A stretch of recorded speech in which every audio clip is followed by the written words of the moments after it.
Playing multiple badminton matches in one day can be very tiring. And if you're playing a tournament, often the more matches you play, it means you're winning, and the matches are getting more important.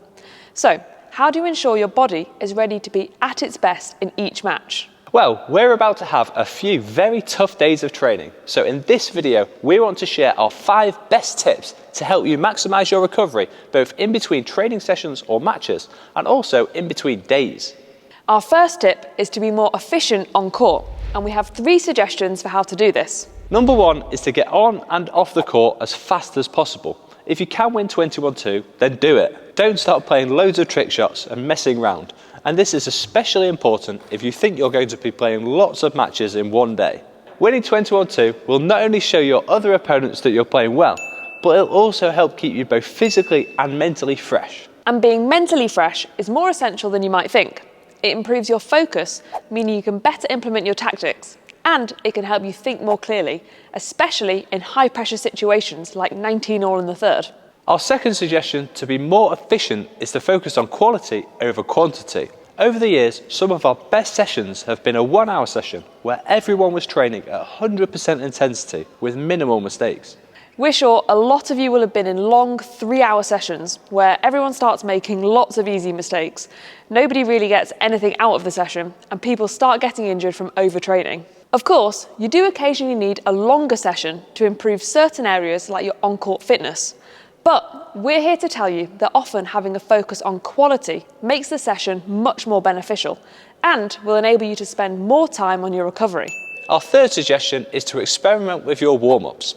We found that if we play multiple times in one day, we don't need to do a 30 to 40 minute warm-up every time, as this is too tiring. Instead, for the second session or match, we'll do a mini version of our main warm-up. Yeah, so rather than doing 3 sets of every exercise, we'll do 1 or 2. And it's important to mention that this is our personal preference after we've done our own experimentation.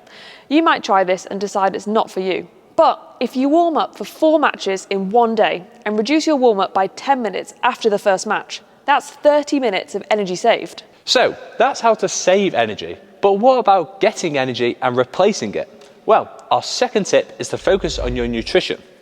There's a lot of information out there about what to eat and when, so we thought we'd share a couple of things that we found have worked for us to best maximise our recovery. Yeah, first is that you want to eat within 30 minutes after you finish playing. This is a really important period to replace your glycogen stores, which essentially improve your recovery and enable you to prepare as best as possible for your next match or session. Our second tip is for if you're playing a lot of matches in one day. It's best to have lots of small meals and snacks throughout the day, rather than trying to get 3 big meals. You'll just feel too full on court, you won't move as quickly, your reactions will be slower, and you'll play worse as a result. But remember, this is what's worked best for us, and every individual is different. We actually made an entire video on what we eat in a day, so we won't go into too much detail here, and we'll link that in the description below. But since that video, we've made one big change. Yeah, and that is a few months ago, we wanted to experiment with other ways to not only improve our recovery, but also our overall health. We'd heard lots of people, including world-class athletes, talk about something called AG1, so we decided to give it a go. And we're delighted to say that they're sponsoring this video after we reach out to them to say we loved the product. Before we tell you the crazy number of benefits of AG1, we wanted to let you know that if you use our link in the description below, you'll get a free 1-year supply of vitamin D and 5 free travel packs with your first purchase. So for anyone who's not heard of AG1 before, in just 1 scoop it provides you with 75 vitamins, minerals, whole food source superfoods, probiotics and adaptogens, which are great for recovering from exercise and stress. And what we love most about it is how simple it is. Every morning we mix 1 scoop with cold water, drink it on an empty stomach, and it helps us to fill the nutritional gaps in our diet that a lot of us have.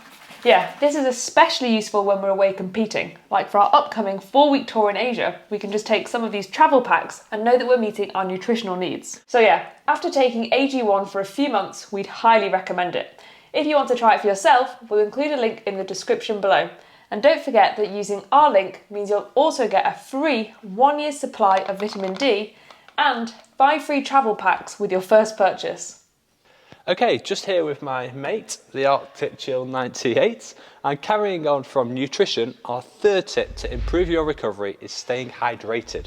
Because did you know that being dehydrated by just 2% can negatively impact your performance by up to 10%? That is crazy. But you might be wondering, how does being dehydrated actually impact your on-court performance? Well, just to give a few examples, it means your body's ability to regulate temperature decreases, which makes you feel more tired and slow on court. Your decision-making abilities and concentration also decrease, meaning you make worse tactical decisions and make easy mistakes. Your blood volume decreases, which means you have to work harder to pump blood to your muscles, making long rallies feel really long. And your muscles start to cramp, so you can no longer move quickly and explosively around the court. We told you it was important, and the importance of this statistic actually led us to launch our own Badminton Insight bottles, which we take everywhere with us to keep us hydrated. And we'll include a link in the description below if you want to get one for yourself. So remember to keep regularly drinking before, during, and after you play.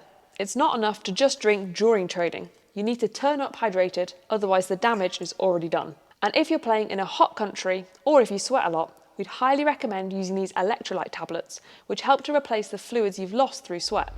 Okay, we've mentioned that after you play, you need to eat and drink, but there's 2 more things to do that will massively help your recovery.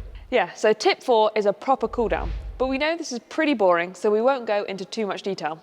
In fact, we already made an entire video on the perfect badminton cooldown, which was one of our worst performing videos, so you guys clearly find it boring too. But if you do want to watch it, we'll link that in the description below. So that's 4 of our 5 tips, and the 5th is probably the one that's helped us improve our recovery the most in the last year, and that is good quality, consistent sleep. We were going to do the entire sleep tip up here in our bedroom, but we thought it was a bit weird to film in here, so we're going to go downstairs. So, as Matthew Walker says in his book, Why We Sleep, sleep is the single most effective thing we can do to reset our brain and body health each day. But how does sleep help you recover after playing badminton? Well, it promotes muscle recovery, improves your ability to learn new skills, which is a really interesting topic, but probably for another video, and it also reduces the likelihood of you getting injured. And if you get injured a lot, we'd highly recommend looking at your sleep. Matthew Walker shows that if you sleep for an average of less than 7 hours a night, your chance of getting injured is 65%, compared to just 30% if you sleep for more than 8 hours. So how do you get good quality and consistent sleep? There's so many tips out there, such as not having caffeine in the evening or making your room colder, but we're going to share the 3 best tips we've personally got the most benefit from. The first is getting sunlight in both the morning and evening. This sets what's called your circadian rhythm, which basically tells your body's internal clock to feel more awake and alert in the morning, and then in the evening, your internal clock starts the production of melatonin, which helps you be ready to go to sleep. So try to get between 10 and 30 minutes of sunlight, depending on how cloudy it is, within 1 hour of waking up, and then the same an hour before sunset if possible. Our next tip is to try to go to sleep and wake up at similar times. This reinforces your circadian rhythm and essentially programs your body for better sleep, helping your recovery. And the last tip is what not to do, and this is the one we struggle with: going on our phones or laptops late at night.